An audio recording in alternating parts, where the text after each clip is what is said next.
안녕하세요. 사연 읽어주는 남녀입니다. 오늘도 와주셔서 감사드리며 그럼 오늘의 사연 바로 시작하겠습니다. 제 나이 올해 65세. 사실 남편과 이제야 좀 제대로 제2의 인생을 보내려나 싶었는데 남편은 갑작스레 제 곁을 떠났습니다. 저랑 남편은 동네 친구였어요. 저희 둘은 한 번도 다른 곳을 보지 않고 서로를 사랑했어요. 자그마치 54년을 저는 그 남자만 사랑했던 거죠. 제 나이 21살에 일은 결혼을 했고 바로 아들을 낳았지만 한 번도 제 선택을 후회한 적이 없었습니다. 그리고 제 남편이 그렇게 빨리 제 곁을 떠날 거라는 것도 전혀 예상하지 못했어요. 운동선수로 오해받을 만큼 건장했던 남편은 세상을 떠나기 불과 반년 전까지만 해도 산 2개를 연속해서 넘는 연계 등산을 취미로 할 정도로 건강했습니다. 건강검진을 할 때마다 늘 신체 나이가 30대로 나오곤 해서 진짜 건강에 대해서는 조금도 걱정하지 않았죠. 그런데 참 건강만큼 맹신하면 안 되는 것이 없다는 말이 진짜더라고요. 어느 날부터 마른 기침, 장기침을 좀 하길래 그저 나이 먹어 기관지가 예민해진 것이라고 생각하며 무심히 넘겼는데 그게 폐암 때문일 줄은 정말 몰랐습니다. 그것도 꽤 진행된 폐암이었어요. 자신이 병에 걸렸다는 것을 알게 된 남편은 마치 고목이 한 번에 도끼질에 쓰러지듯 크 고꾸라지고 말았습니다. 뭐랄까 서서히 병들어 서서히 늙어가는 것이 아니라 어느 한순간 폭삭 무너지며 사라졌다고나 할까요? 딱 반년. 남편이 투병을 한 건 반년이었습니다. 그것도 병원에 입원한 건 고작 4일이었어요. 그 전까지는 집에서 차분히 자기 흔적을 정리하고 사후에 분쟁이 될 만한 것들을 정돈하더라고요. 그거는 또 그거대로 슬프고 아픈 시간이었지만 그래도 남편이 곁에 있다는 것만으로도 살 것 같았는데 딱 반년간 제 옆에 더 있던 남편은 병원으로 들어간 지 4일 만에 조용히 눈을 감았습니다. 사실 예정된 죽음이었음에도 불구하고 남편이 세상을 떠난 그쯤 저는 제정신이 아니었습니다. 남편이 세상을 떠나기 2년 전에 부모님을 4달 간격으로 보내드렸거든요. 엄마는 오랜 지병이 악화되어 주무시다 세상을 떠나셨고 아빠는 엄마를 보내고 난 후 본인의 소임을 다했다 생각하셨는지 어느 날 심장마비로 돌아가셨습니다. 말 그대로 줄조상이었죠. 그나마 엄마는 예상 가능한 장례여서 조금 정신을 차렸는데 아빠는 전혀 예상 못한 것이어서 황망했고 남편은 그야말로 대충격이었습니다. 그렇게 2년 동안 제 주변 가장 가까운 사람을 셋이나 보내고 났더니 너무나 자연스럽게 우울과 공황 그리고 무기력증이 찾아왔어요. 소중한 사람들을 더 이상 볼 수 없다는 건 정말 제 힘으로 뭔가 할 수 없는 막막함에 그치더라고요. 아마 그 시간을 아들과 며느리가 아니었으면 절대 극복하지 못했을 겁니다. 제가 일찍 결혼해서 아이를 낳아 키운 덕분에 제 또래보다는 일찍 아들을 결혼시키게 되었어요. 비교적 이른 나이에 시어머니가 된 거죠. 그것도 이유일 수 있겠지만 무엇보다 며느리가 참 괜찮은 아이가 들어왔어요. 얼마나 살갑고 눈치 백단인지 사람이 예의를 가르치면 되고 재주는 연습하면 되지만 센스는 타고나지 않으면 가지기가 좀 어렵잖아요. 그런데 우리 며느리는 예의도 있고 재주도 좋고 거기에 센스까지 있는 아이였습니다. 적당히 선도 지킬 줄 알고 그렇다고 해서 아예 거리를 두면 대면대면하게 구는 것도 아니어서 제가 힘들 때 아들도 아들이지만 정말 며느리가 큰 힘이 되어주었어요. 어머니, 감기 오래 방치하면 그게 폐렴되잖아요. 우울증도 그래요. 그거 마음에 오는 감기니까 어렵게 생각하지 마시고 우리 치료해요. 네? 다 귀찮아. 그냥 나도 네 아버지 따라갈란다. 아마 아버님이 문 좀 박대하실걸요? 저한테 며칠 전에 꿈에 나와서 그러셨어요. 거기서 다른 할머니들 시선 좀 즐기고 있을 테니까 어머니 천천히 보내라고요. 너무 어렸을 때부터 어머니만 봐서 이제는 다른 여자도 한번 좀 보고 싶고 그러시대요. 그러니 어머님이 좀 이해하고 아버님 좀 풀어주세요. 어이구, 시어미한테 못하는 말이 없네. 네 시아버지 바람 피우라고 아주 고사를 지내라, 응? 제가 또 고사는 안 지내죠. 그건 살아계신 어머님 눈치 보여서 못하는 거고. 어머님도 연애 한 번 정도 더 하고 가시면 되겠네요. 서로 쌤쌤, 오케이? 아이고, 흉측해라. 아주 네가 못하는 말이 없구나. 아휴. 어머니 웃으셨어요? 거봐요. 웃으니까 우리 어머님 꽃대 처녀 같으시네. 굳이 안 꼬시려고 해도 아주 어르신들이 침 질질 흘리며 달려들겠어요. 아버님 긴장하시겠는데요? 아이고, 그래. 그래도 내가 너 때문에 웃는구나. 어이없어 웃는 거지만. 어머니, 실소도 웃음이라고 했어요. 그렇게 피식피식하는 웃음으로 시작하시면 돼요. 제가 더 많이 웃겨드릴게요. 네? 그렇게 때로는 농담을 해가며 저를 웃게 만드는 며느리 덕에 저는 정말 남편 죽음 이후 우울증에서 빠르게 벗어날 수 있었습니다. 부모님과 남편을 연달아 보내며 순식간에 깊이 푹 빠졌던 우울에서 빠져나오는 게 쉽지는 않았지만 제 멱살 잡아 끄는 며느리 덕에 가능했던 일이었죠.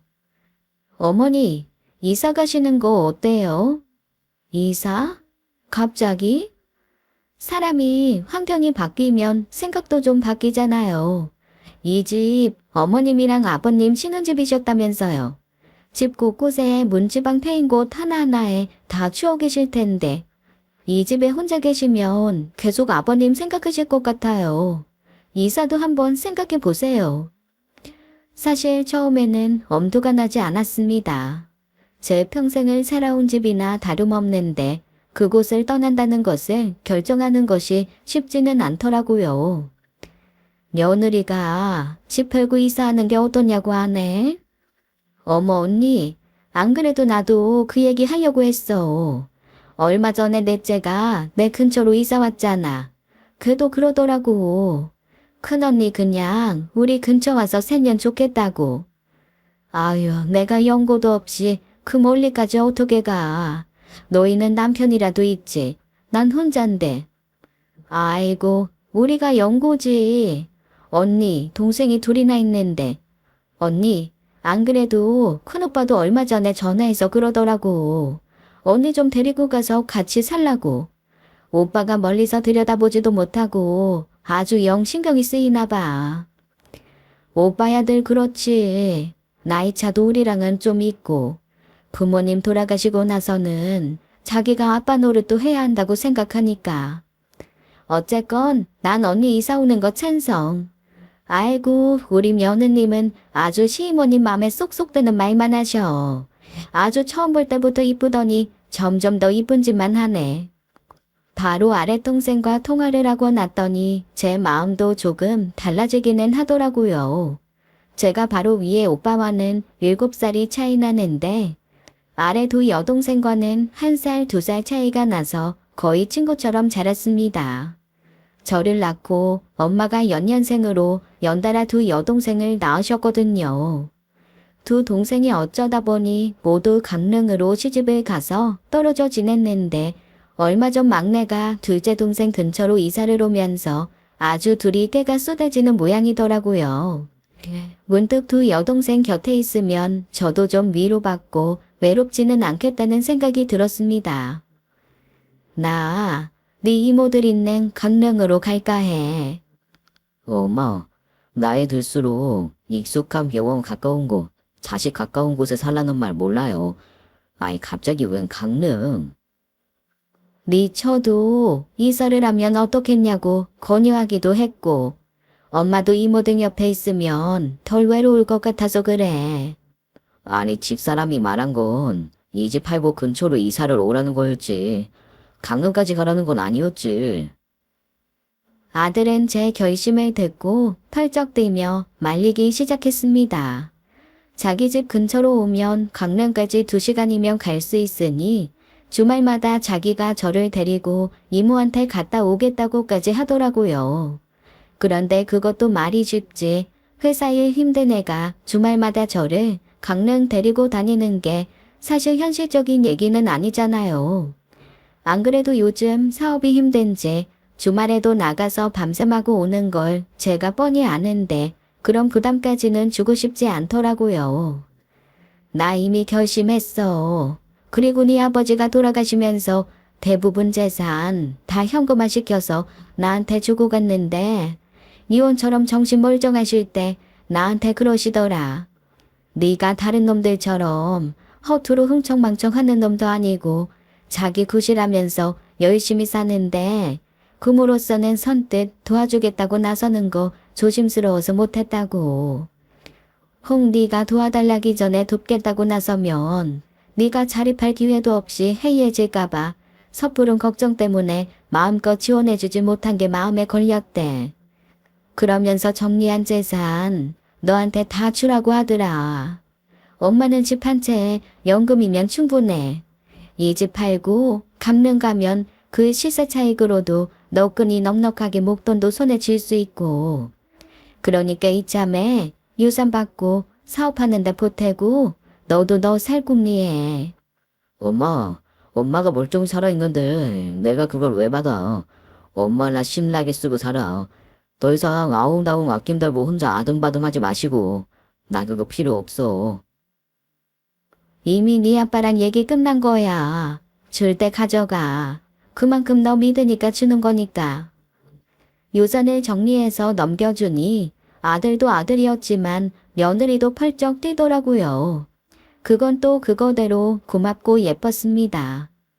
어머니, 이걸로 좀 어머니 하고 싶은 것도 하고 사고 싶은 것도 사고 그러면서 사세요. 이거 저희 다 주시고 어머니 허전해서 어떻게 하시려고 그래요. 아이고, 안 아쉬워. 내 자식 잘 살라고 주는 돈을 어느 부모가 아까워하니? 잘 써. 난 진짜 강릉 가서 좀 편안히 살련다. 그렇게 유산을 넘기고 강릉행을 결정하고 났더니 세상 마음이 편하더라고요. 모든 것이 비로소 순리대로 돌아가는 느낌이었습니다. 처음 한두 달은 세상 행복하고 편안했어요. 무슨 물가에 어린아이 내놓은 듯 저를 불안해하며 아들 내외는 평일 주말 할 것 없이 시간만 되면 뻔질나게 강릉을 드나들었어요. 오죽하면 제 막내 동생이 혀를 끌끌 차며 저한테 이렇게 퉁박 겸 부러움 섞인 제시를 던지곤 했습니다. 아이고, 6학년 5반 김정순 씨, 오늘도 보호자 박정수 씨가 또 오셨네요. 아주 저렇게 금이야 오기야 지 엄마 아까워서 쟤는 어떻게 언니를 강릉으로 보냈대? 아이고, 그러지 마. 자기 아빠 그렇게 되고 나서 지도 불안하고 걱정되니까 초반에 잠깐 저러는 거지. 언니, 우리도 살 만큼 살았어. 눈 보면 몰라? 잠깐 하고 말로 많이야 저거. 그리고 제가 진심으로 언니를 챙기는지 아닌지 어디서 드러나는 줄 알아? 어디서? 그런 게 드러나? 만약 정수가 가짜로 위선적으로 언니를 돌보는 척하는 거였으면 정수처랑 그 아들, 저기 언니 손자 원중이 그 둘이 언니를 그렇게 반가워하고 진짜로 만나면 좋아하고 그러겠어? 뚱하게 겉돌다가 가지. 내가 가만 보면 정수보다 오히려 정수처랑 원중이가 여기 오는 걸 더 좋아하더만. 그거야. 여기 오면 어른들이 돌아가면서 원중이 봐주고 며느라이는 좀 쉬기도 하고 그래서 그런 거지 뭐. 뭐 내가 좋아서 그런 거겠니? 아이고, 우리 언니 솔직하지를 못하네. 그러면서 그 비실비실 웃음 새어나오는 건 뭔데? 아이고, 내 이놈의 자식 새끼들 아주 이번에 와서 농사 지은 것만 털어가려고 해봐라. 아주 다들 물물기를 쳐야지. 어휴. 우리가 부러워서 그래 언니. 어디 자식 농사 마음대로 짓기가 쉬워? 언니는 대풍년이야 아주. 동생들 말에 민망해서 애써 부인하기는 했지만 사실 저도 내심 그게 몹시 뿌듯하고 좋았어요. 뻔질나게 드나드는 아이들 덕분에 제가 정말 사랑받고 있다는 게 느껴졌달까요? 그런데 그것도 시간이 지나니 변하더라고요. 어느 날부터인가 아이들이 바쁘다며 발걸음이 뜸해지더니 아예 전화 통화조차 되지 않는 날이 많아졌습니다. 언니, 정수는 안 온대? 그러게. 요즘 회사 일이 많이 바쁜가? 안 그래도 얼마 전에 통화할 때도 애가 정신이 많이 없긴 하더라. 아니, 정수천은 한동안은 지 남편 빼놓고 애만 데리고 잘 도우더니 요즘엔 걔도 통 얼굴을 볼 수가 없네. 얼마 전에 새로 어린이집 옮기고 이제 학교 보내야 하니까 이것저것 가르칠 게 많은가 봐. 주중 주말 할 거 없이 애가 뭐 배우러 다니느라 분주하더라고. 언니 그 형부가 남긴 유산 그거 죄다 정순해줬지? 그거 주고 언니 집 팔아서 여기 온 거잖아. 언니 혹시 아휴 아니다. 에이 정수가 그럴 놈이 아니지. 내가 다른 건 몰라도 사람 보는 눈 하나는 확실한데 정수 그놈은 그럴 놈 아니야. 황급히 말을 숨기는 막내 동생을 보며 저는 마음 한켠에 미뤄두었던 의심과 걱정이 뭉게뭉게 피어오르는 느낌을 받았습니다. 안 그래도 얼마 전부터 불안하던 참이었거든요. 아들한테 전화를 하면 뭐가 그렇게 급한지 분명 전화기 밖으로 들리는 소리가 제가 좋아하는 드라마 소리임에도 불구하고 일하느라 바쁘다며 전화를 끊기 급급하더라고요. 며느리도 마찬가지였어요. 뭔가 정신이 반쯤 빠진 애처럼 건성으로 네네 하면서 대답은 하는데 제 말이 그 아이의 머리와 가슴에 가서 닿는다는 느낌이 전혀 들지 않았습니다. 오죽하면 제가 손주가 너무 보고 싶으니 애 방학하면 강릉으로 한 2주 정도 보내라고 했거든요. 그런데 며느리가 딱 잘라서 거절하더라고요. 아, 어머니, 원중이 이번 방학 때는 외사촌들이랑 해외 캠프 보내기로 했어요. 해외 캠프? 그 어린 걸 혼자 해외를 보낸다고? 저희 언니가 인솔자로 데리고 갈 거고 원래 그 나이 아이들이 모이는 캠프라 보호자랑 선생님 다 잘 돼 있는 캠프예요. 애들은 경험이 중요하잖아요. 자연 속에서 산도 타고 손으로 뭐 만들어 보기도 하고 흙도 만지고 그러게 하려고요. 아니 얘 강릉에도 산 있고 흙 있고 다 있어. 해외로 캠프 보내려면 돈이 얼만데 굳이 그 어린 걸 비행기 태우고 부모 떨어뜨려서 어머니도 참 돈이 문제인가요? 애한테 좋은 경험 심어주는 게 중요하죠. 그런데 마지막에 며느리가 저를 약간 타박하듯 던진 그 말에서 뭔가 쎄한 기운이 느껴졌습니다. 물론 제가 제 남편의 재산을 다 아들에게 미리 준 건 아들, 며느리, 손주 불편 없이 행복하게 살았으면 좋겠다는 마음으로 준 거 맞아요. 그런데 그 돈으로 뭔가 자기네들 분수에 맞지 않게 흥청망청 사는 건 원하는 바가 아니거든요. 이게 돈이라는 것이 돌고 돌면 피가 되고 살이 되지만 쌓여있는 순간 독이 되는 건데 혹 제가 먼저 준 돈이 아이들에게 독을 주고 있는 것은 아닌가 걱정이 되기 시작했습니다. 그렇게 혼자 끙끙 앓으며 고민을 하고 있는데 마침 서울을 나갈 기회가 생기더라고요. 물론 그전에도 나가려고 하면야 나갈 수 있지만 적절한 이유 없이 불쑥 나타나면 그것도 또 웃기잖아요.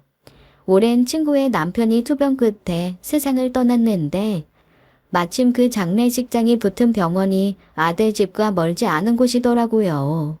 마침 잘 되었다 싶었습니다. 안 그래도 방학 되면 손주도 해외로 가버린다고 하고 그 전에 손주 얼굴도 볼 겸 몇 달 만에 아들 내외도 볼 겸 겸사겸사 두루두루 보고 오면 좋겠다 싶었죠.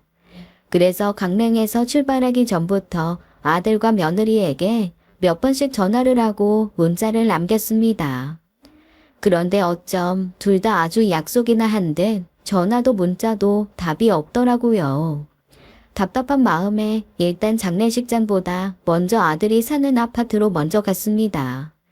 아들이 사는 아파트는 1층에서 비밀번호를 눌러야만 안으로 들어갈 수 있는 구조라 제가 마음대로 들어갈 수는 없었어요.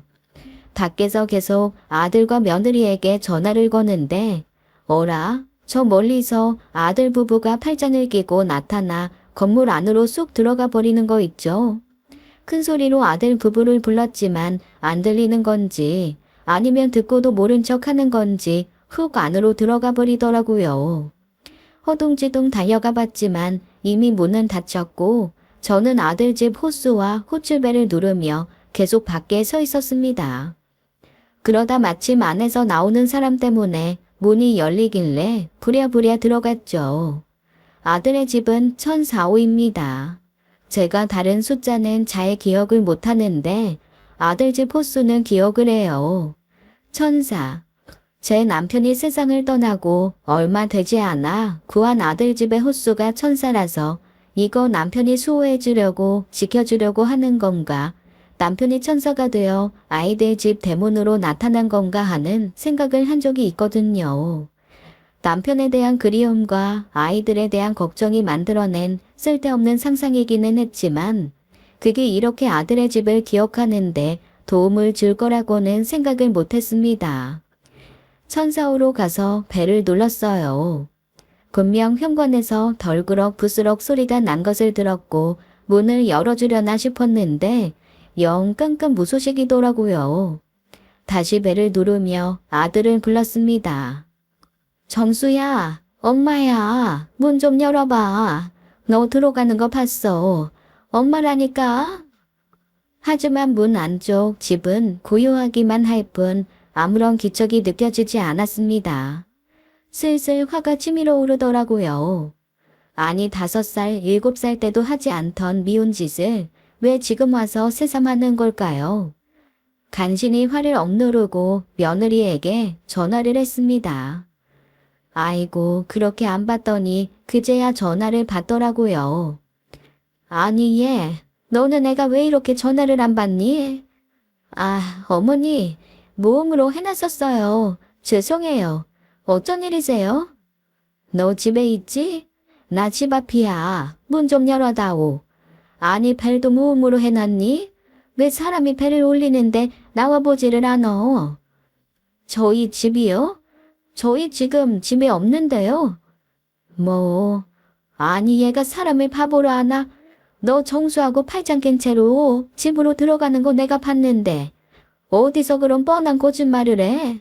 너 정수 바꿔봐. 옆에 있는 거 다 아니까 정수 바꿔. 안 바꿔? 잠시 며느리가 전화를 들고 망설이는 듯 했습니다. 옆에서 아들 목소리가 들리며 자기 바꾸라는 것 같더라고요. 아, 엄마, 미안. 내가 지금 너무 일이 바빠서 나중에 전화하겠다고 한 건데, 이 사람 조금 오해했나 봐요. 엄마, 내가 진짜 지금 너무 정신이 없어서 그런데, 이거 마무리하고 전화해도 돼요? 아니, 집에 없어 그러면? 난 분명히 너희 집 앞에서 너희들이 들어가는 거 봤는데? 우리가 지하 주차장으로 들어가는 거 보셨나 보다. 우리가 진짜 급하게 나가느라고 지금 너무 정신이 없어요. 엄마, 저 통화도 길게 힘들 것 같거든요.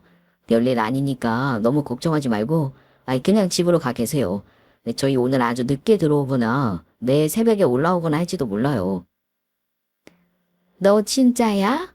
집안에서 무슨 소리가 나는 것 같았는데 정말 집에 없어?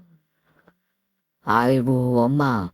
아파트는 원래 옆집 소리가 우리 집 소리처럼 들리고 그래. 내가 왜 집에 멀쩡히 있으면서 없다고 하겠어요? 그런 이상한 생각하지 마시고 얼른 집에 가세요. 몸 상해요. 그래, 알았어. 그나저나 네 처도 참 그렇다. 네 말도 꼭 그랬다고는 하지만 어떻게 나한테. 아휴, 여튼 꼭 전화해. 알았지? 아들과 전화를 끊고 저는 장례식장으로 향했습니다. 착잡한 마음으로 간 장례식장이기도 했고 오랜 친구가 수척한 얼굴로 곧 쓰러질 때 서 있는 걸 보니 마음이 더 안 좋더라고요. 장례식장은 생각보다 한산했어요. 애들은 다들 밥 먹으러 갔어? 애들? 나한테 자식이 어디 있어? 응? 너 무슨 소리야? 혜준이하고 범준이, 준준 형제 있잖아. 너 혹시 충격 때문에 뭐가 생각 잘 안 나고 그래? 아들? 그것들이 무슨 아들이니? 나 진짜 세상이 허망해서 살기가 싫다 얘. 그게 무슨 소리야? 너 무슨 일 있었어? 제가 연신 캐묻자 친구는 입술을 피가 나게 깨물며 저를 붙들고 눈물을 흘리기 시작했습니다. 마치 오랜 시간 억눌러 온 한을 토해내듯 속 깊은 곳에서부터 터져나오는 눈물이었어요. 저 사람 쓰러지고 얼마 동안은 두 놈이 타뻔질나게 병원 드나들며 간호하더라. 지 아빠 정신 멀쩡할 때는 잘 보이려고 그런 거지. 그런데 저 사람이 점점 정신이 아득해지고 오락가락하니까 그때부터는 발길 딱 끊고 나한테 아빠 살아생 전에 빨리 재산 분배하라고 그러더라고. 내가 어이가 없어서 네 아빠 아직 살아있는데 그게 무슨 소리냐고 했더니 그놈들 뭐라 하는 줄 아니? 삼속보다는 징여가 낫다는 거야. 주고받는 것보다 살아있을 때 조금씩 받아야 세금이 어쩌고.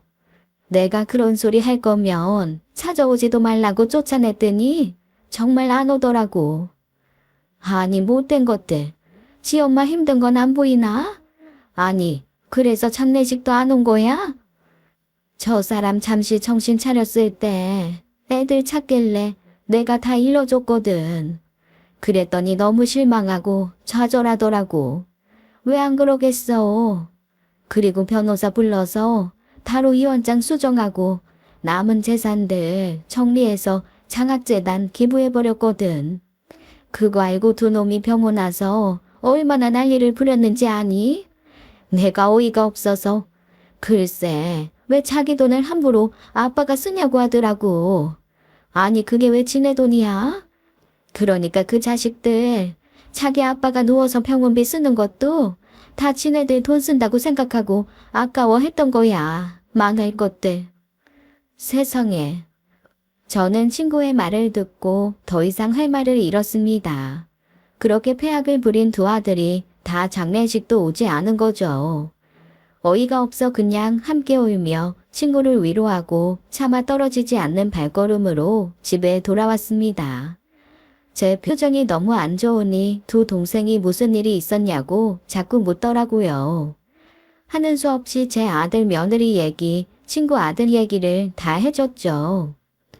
언니, 역시 돈 앞에 장사 없나 봐. 그치?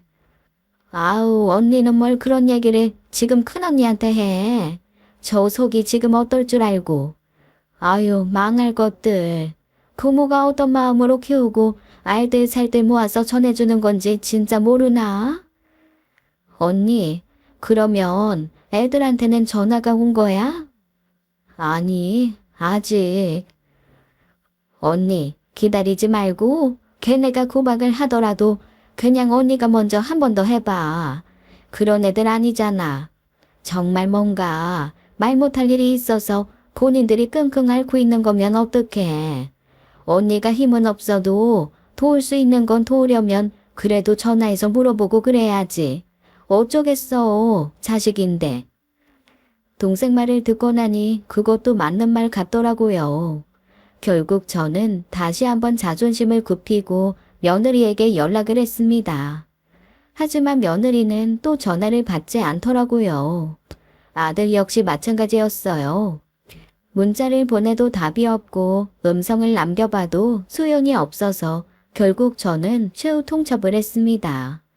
아들과 며느리 두 사람에게 모두 연락이 없을 경우 집 대문을 따고 들어가서라도 너희 둘을 만나야겠다고 말입니다. 그제야 며느리가 전화를 하더라고요. 어머니, 정말 죄송해요. 그런데 저희가 진짜 요즘에 너무 이것저것 일이 많아서. 일? 무슨 일? 그 일, 이 애미 죽고 나면 끝난다니? 바쁘다는 핑계 그만 대라. 사람이 마음이 있으면 시간 급 같고 아무것도 아니야. 죽고 사는 전쟁통에서 사랑 싹터 애도 만들고 비행기 타고 대륙 넘나들며 연애하는 사람들은 한가하고 시간이 남아 돌아서 그런다니? 너희 그거 마음 문제야. 어쨌거나 이번 주말에는 내 너희 둘 보고 꼭 할 말이 있으니 꼼짝 말고 집에 있어. 이거 흘려듣지 말아라.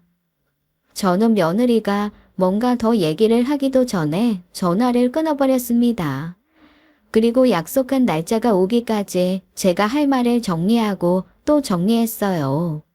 그 중에는 아이들을 눈물로 설득하는 버전도 있었고 엄하게 꾸짖는 버전도 있었습니다. 최악의 경우 연을 끊고 아이들에게 소송을 거는 것까지도 상상했지만 정말 거기까지 가고 싶지는 않더라고요.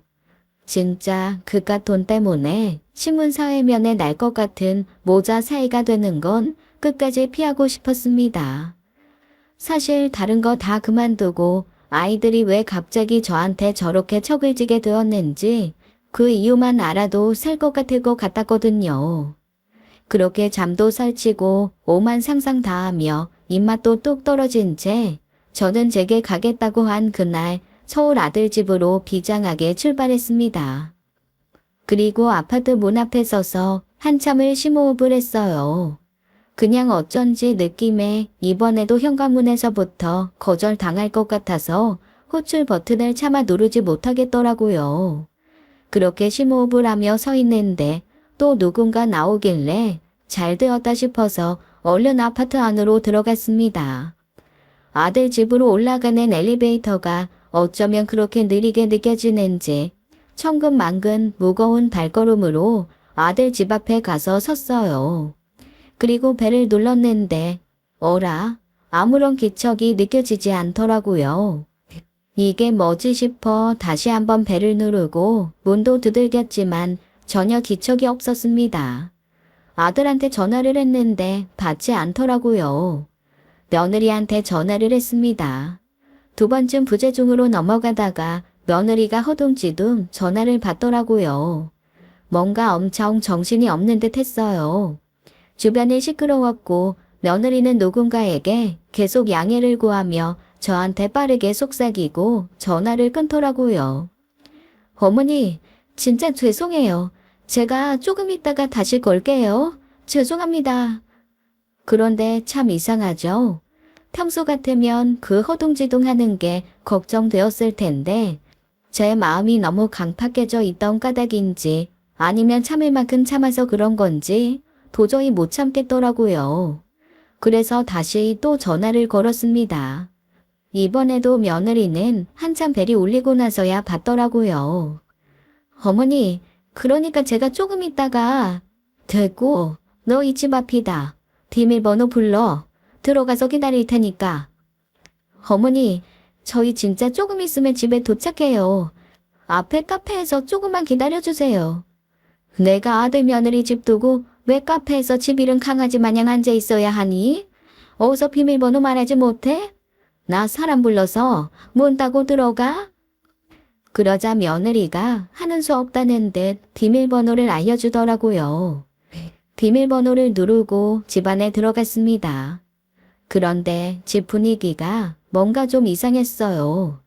며느리가 원래 청소에 좀 집착하고 정리정돈에 심취하는 아이기는 합니다. 그래서 제가 맨날 먼지들이 굴러다니다가 지네끼리 뭉치면 그거나 집어내 버려라 하면서 좀 대충 살라고 말리곤 했거든요. 지난번에 청소가 안 되어 있어서 집에 들이지 못한다고 했을 때도 그래서 그렇게 혼을 냈던 거였습니다. 그런데 이건 청소가 지나치게 깔끔한 거 그 이상이었어요. 사람 손이 닿지 않은 듯한 그런 느낌이었어요. 화초들은 다 말라서 죽어 있었고 거실 테이블에는 고운 먼지가 수북하게 쌓여 있었습니다. 냉장고 안은 텅텅 비어있는 채 물만 몇 통 들어있더라고요. 게다가 가장 기가 막혔던 건 밥솥이었어요. 세상에 얼마나 밥한 지 오래되었는지 눌어붙다 못해 식어서 굳은 밥 위에 희미하게 곰팡이까지 피어 올라와 있더라고요. 식은 밥을 제때 처리하지 않은 거죠. 역시나 먼지가 손에 묻어나는 소파에 오독하니 앉아서 저는 어두워질 때까지 아들 내외를 기다렸습니다. 하지만 그 둘은 제 막차 시간이 다가오도록 오지 않더라고요. 둘 다 전화도 꺼진 채 말이에요. 결국 허망하게 저는 아들 내외를 만나지도 못하고 집으로 돌아왔습니다. 제가 돌아오기를 오매불망 기다렸던 동생들이 굴이 나게 제게 상황을 물었지만 어떻게 말을 시작해야 할지 무슨 얘기를 해줘야 할지 모르겠더라고요. 결국 처음부터 차근차근 얘기를 하자 늘 차분하게 중립을 지키려 애쓰던 첫째 동생이 왈칵 화를 내며 이렇게 말을 했습니다. 그것들 먹튀 준비하고 있었네. 먹튀? 그래 언니 먹튀. 애들 언니한테 받을 거 다 받았다 생각하고 나서 그냥 언니 손절한 거네. 언니 애들이 언니 버린 거라고. 동생 말을 들으면서도 사실 그 말을 믿고 싶지 않았습니다. 그래서 애들한테 머뭇머뭇거리면서 제가 제 아들 며느리 변명을 하게 되더라고요. 이게 참 사람 마음이라는 게 이상하죠.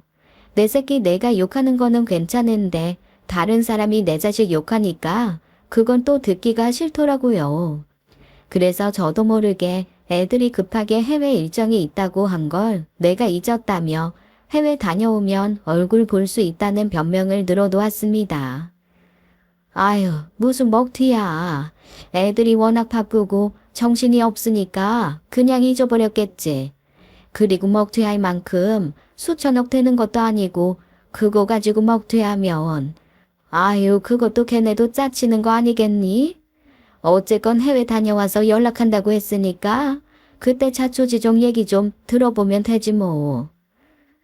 해외 다녀와서 연락은 한대? 진짜로 한대? 아이고, 턱이나 하겠다. 언니, 잘 생각해.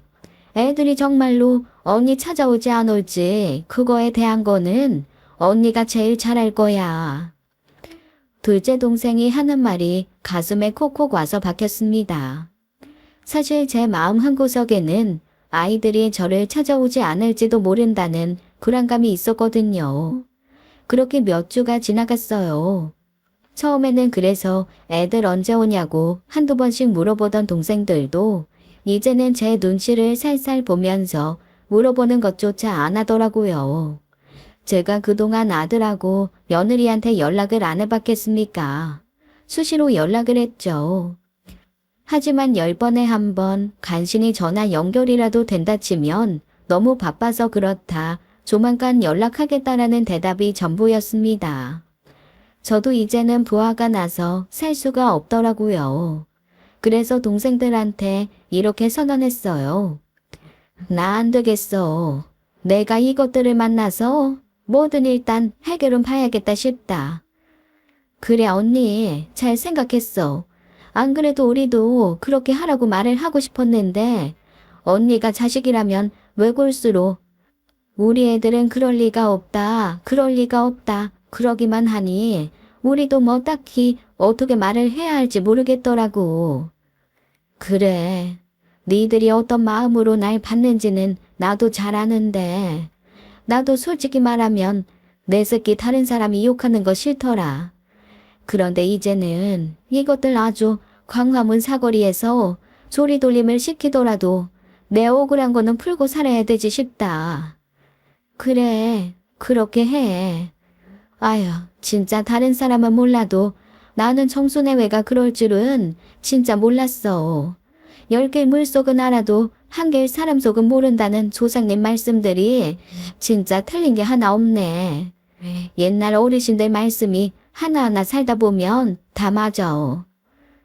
동생들이 제 의견에 동조를 해줬음에도 불구하고 그것조차 저는 마음이 너무 쓰리고 아팠습니다. 사실 제 마음 한구석에는 그래도 그 아이들이 그럴 리가 없으니 조금만 더 기다려봐라라고 저를 만류해주는 누군가의 손길을 기다리고 있었나 봐요. 하지만 주변에서도 모두 이건 아니라고 다 손사래를 치고 저조차도 이대로 아이들을 그냥 둬서는 제가 부모로서의 직무유기를 하는 것이다라는 생각까지 들 정도였습니다. 그래서 아이들에게 얘기하지 않고 무작정 집으로 찾아갔어요. 역시나 집에는 아무도 없었습니다. 그냥 여기 이렇게 서 있다 보면 언젠가 누구든 한 명은 집에 오겠지 싶어 아이들에게 집 앞에 서 있으니 들어오면서 얼굴이나 보자라는 문자를 남겼습니다. 밖에 있다면 들어오면서 저를 발견하겠죠. 그리고 안에 있다면 언제까지 제가 밖에 서 있는 꼴을 볼 수 없을 테니 전화를 받을 거고요. 뭐가 됐든 간에 어쨌건 애들 얼굴은 봐야겠다 싶어 결정한 사항이었습니다. 하지만 몇 시간을 기다려도 아이들에게서는 깜깜무소식, 아무런 연락이 없었어요. 이쯤 되니 진짜 혹시 이 집을 내놓고 이사를 가서 잠적을 한 건 아닌가 싶은 걱정이 더럭 올라오더라고요. 그래서 만날 몸 바치고 마음 바치느라 저 돌아볼 시간도 없다고 했던 회사를 찾아갔습니다. 사실 아들 일하는데 엄마가 가는 거 너무 웃긴 거라 개업식 한다고 할 때 빼고는 가본 적이 없거든요. 회사 밖에서 기웃거리고 있었더니 직원 하나가 나와서 무슨 일이냐고 묻더라고요. 아이, 여기 회사 대표 엄마인데 박종수 대표요. 혹시 대표님 계신가요? 아유, 급하게 연락할 게 있는데 전화를 어디 놓고 다니는지 모음인지 도통 연락이. 아, 대표님이요? 대표님 한 달간 해외여행 가신다고 가족분들이랑 안식을 가신다고 떠나셨는데요. 한 달이요? 언제부터요? 지난주? 네, 지난주부터였던 것 같은데요. 그 전에도 해외여행 다녀오지 않았어요? 해외여행이요? 아닌데요. 대표님 휴가 내신 적 없어요. 창업 일에 첫 휴가신데요. 직원 말을 들으며 저는 분노가 극에 달했습니다. 그러면 그 전에 해외여행 갔다는 말도 거짓말인 거잖아요. 이쯤 되니 이판사판 정말 죽을 때 죽더라도 집 앞에 죽치고 있다가 해외에서 돌아오건 저승에서 돌아오건 만나서 단판을 지어야겠다는 생각뿐이었습니다. 한 달 갔다고 하니 한 달만 그 집 앞에서 버티면 만나겠지 싶었거든요. 그래서 무작정 다시 아들 집으로 향했습니다. 그런데 이게 웬일입니까? 해외를 간다고 했던 아들을 아파트 맞은편에서 딱 발견했어요. 진짜로 떠나려는 듯 큰 트렁크 2개를 택시에 싣고 며느리랑 둘이 차에 타더라고요. 급한 마음에 눈앞에 있는 택시를 잡아타고 저 택시 따라가 달라고 했습니다. 무슨 일이신데요? 나한테 유산 미리 땡겨받고 먹튀한 아들 내외 해외로 튀려고 하거든요. 잡아서 족치려고요. 에이씨, 전화의 나쁜 놈들, 전화에 써본 것들, 전략 꼭 잡게 해드리겠습니다. 분노한 택시기사가 미친 듯이 엑셀을 밟았고 저는 아들 부부를 따라가기 시작했습니다. 그런데 얼마나 갔을까 택시기사가 고개를 갸웃하며 묻더라고요. 그런데 비행기 타고 가시는 거 맞아요? 이거 공항 가는 길이 아닌데. 공항이 아니라뇨? 그럼 어디 가는 길인데요? 이거 다시 시내로 들어가는 것 같은데. 얼마 전에 도시 개발하면서 엄청 큰 병원이 들어가서 몇 번 가본 적이 있거든요. 병원이요? 기사의 말에 조금씩 불안해지기 시작했습니다. 설마 했지만 아이들의 차는 병원 쪽으로 방향을 틀더군요. 큰 종합병원 안으로 들어간 차는 지하 주차장으로 쑥 들어갔습니다. 당황한 택시기사에게 일단 건물 앞에 내려달라고 했어요. 황망한 얼굴의 기사에게 얼른 집히는 대로 돈을 쥐어주고 저는 아들 내외를 놓칠세라 따라 들어갔습니다. 심장이 미친 듯이 두방망이질을 하기 시작했어요. 차라리 아이들이 공항이나 백화점으로 들어갔다면 지금처럼 죽을 것 같이 불안하지는 않았을 텐데 병원이라는 사실 자체가 저를 몹시 불안하게 했습니다. 병원 로비에 서서 여기저기 두리번거리고 있는데 저 멀리 엘리베이터가 열리면서 며느리가 큰 트렁크를 들고 내리는 것이 보였습니다. 얼른 며느리에게 달려가 트렁크를 잡고 물어봤어요. 너 여기 왜 있니? 어머니, 어머님이 여긴 어떻게 알고 오신 거예요? 그러는 너는 왜 여기에 있어? 그 트렁크는 뭐고? 아, 이거요? 어머니, 저 1박 2일 동안 하는 초정밀 건강검진 하려고요. 그 대기업 회장님들이 입원해서 받는다는 그거요. 지금 빨리 가서 등록하고 검사 시작해야 되거든요. 집에 돌아가서 기다리시면 검사 끝나고. 너 거짓말이지? 아니, 이제는 나 진짜 너 못 믿겠다. 무슨 건강검진 하는 사람이 트렁크 가득 짐을 가지고 와? 솔직히 말해, 무슨 일이야? 어머니, 여기 병원이에요. 조금만 언성을 낮추시고 제 얘기를 좀.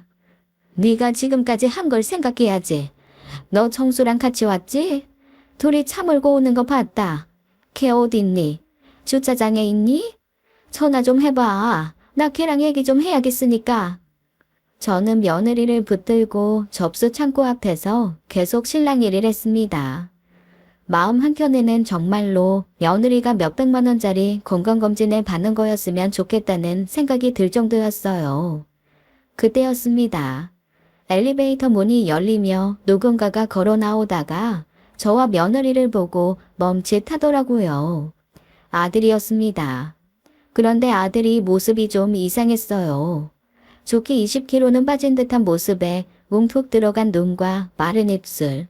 순간 저는 죽은 남편인 줄 알았습니다. 남편이 죽기 몇 달 전 딱 아들과 같은 모습이었던 데다 아들과 남편은 평소 인감 도장이라 불릴 정도로 꼭 닮은 모습이었거든요. 너 모습이 왜 그래? 엄마. 너 왜 이렇게 살이 빠졌어? 어?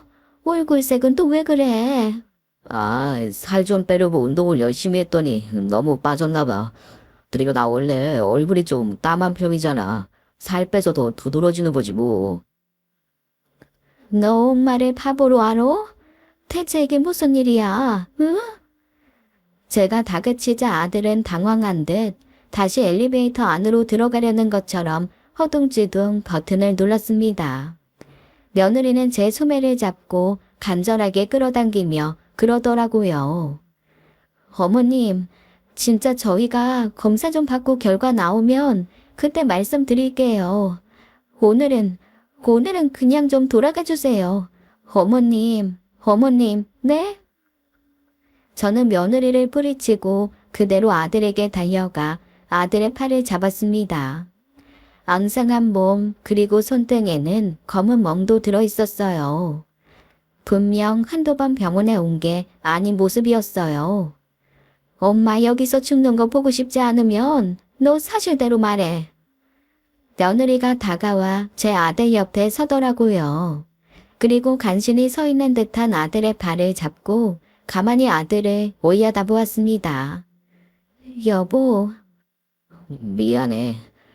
나 때문에 괜히 당신까지 지금껏 고생했는데 이렇게 되네. 미안하다. 엄마, 죄송해요. 그러니까 그게 나 폐암 상기야. 말 못해서 미안해요. 아버지 그렇게 보내고 엄마 얼마나 힘들어했는 줄 아는데 내가 엄마한테 또 그런 상처 줄 수 있다고 생각하니 죽는 것보다 그게 더 무서웠어. 미안해 엄마. 미안해. 어머니, 죄송해요. 오늘 이 사람 마지막 항암 시작해요. 이 항암 잘 돼서 좀 회복되면 그때 말씀드리려고 했어요. 저희한테는 이게 마지막 희망이라.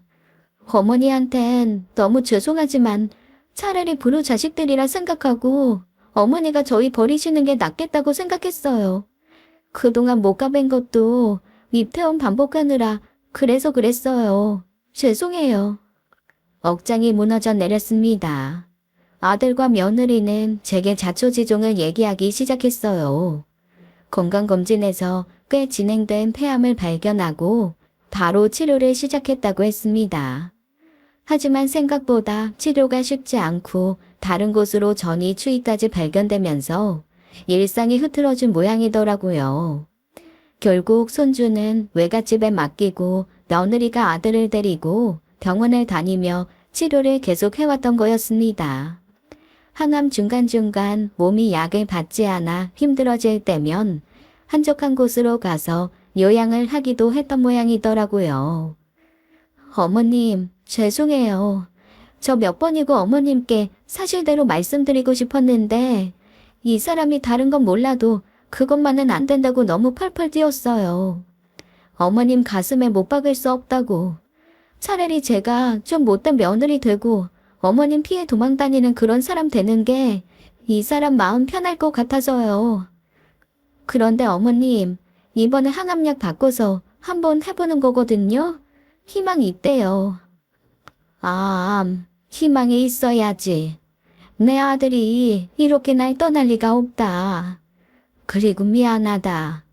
내가 너희를 끝까지 믿었어야 하는데 오히려 나 때문에 더 힘들게 했구나. 아니야, 엄마. 차라리 엄마가 우리한테 좀 노여운 마음이 들더라도 내가 이렇게 아픈 거 몰랐으면 했어요. 그런데 내가 잘못을 같은 것 같아요.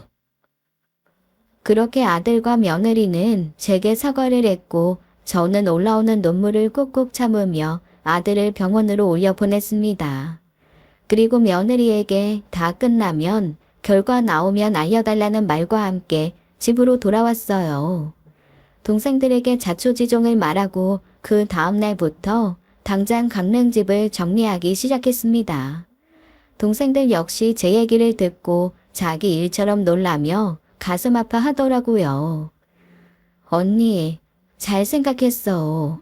여기 정리하고 애들 옆으로 가.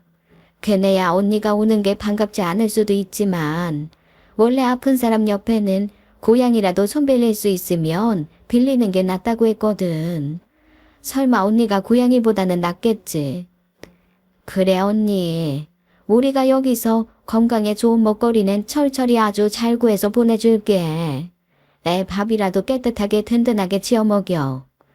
아이고, 애 돌보랴, 남편 건사하랴, 얼마나 말 못하고 발 동동 굴렀을까. 언니가 밥이라도 해주면 며느리가 좀 편하지 않겠어? 안 그래도 그 생각하고 돌아가는 거야. 밥이라도 하고 애 건사라도 내가 도와주려고. 다행히 애들 사는 아파트 맞은편에 집 나온 거 있어서 거기로 들어가려고. 저는 그렇게 아이들과 논의하지 않고 바로 아이들이 사는 곳 근처로 거처를 옮겼습니다. 나중에 아들 내외가 저의 이사 소식을 알고 깜짝 놀라기는 했지만 펄펄 뛰거나 반대하지는 않더라고요. 오히려 고맙다고 옆에서 도와주시면 감사하겠다고 해서 얼마나 다행이었는지요.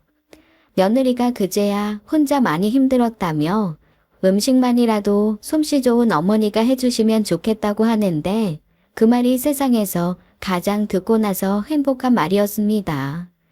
아이들이 저를 필요로 한다는데 제가 뭘 망설일 것이 있겠어요.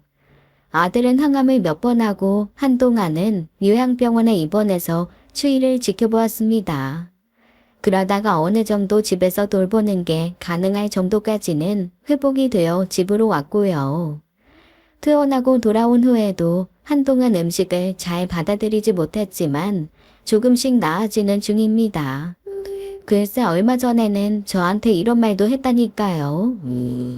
엄마, 왜 밥이 보약이라고 하는 줄 알 것 같아. 나 그 어떤 약이나 주사보다 엄마가 해주는 집밥이 훨씬 더 힘이 나는 것 같거든.